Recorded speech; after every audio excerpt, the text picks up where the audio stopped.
The Lord's Prayer ends with, lead us not to temptation, but deliver us from evil. Though sometimes we say, for thine is the kingdom and the power and the glory forever, which brings the focus back to God.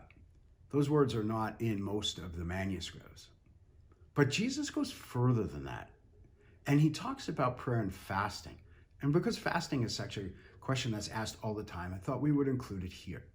Jesus says a couple of verses later in Matthew 6, verse 17 and 18, but when you fast, notice he doesn't say if you fast. He's assuming they do.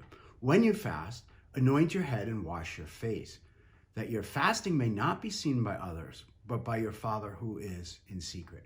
And your Father who is in secret will reward you. So there's a personal, very intimate dynamic to fasting. But here's the bottom line with fasting.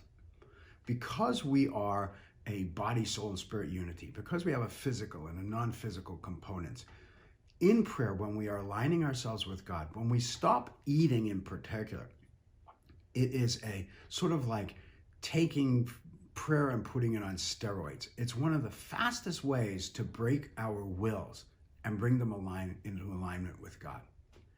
It's the way in which, look, every time I don't eat, I feel like I'm dying. But what I'm saying is, God, I want you more than this life.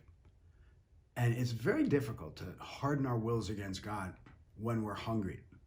And when we know we could solve that hunger by just a mouth of food. And it's at that point that our wills rise up and say, I will not eat because something is more important. I will not eat because God is more important.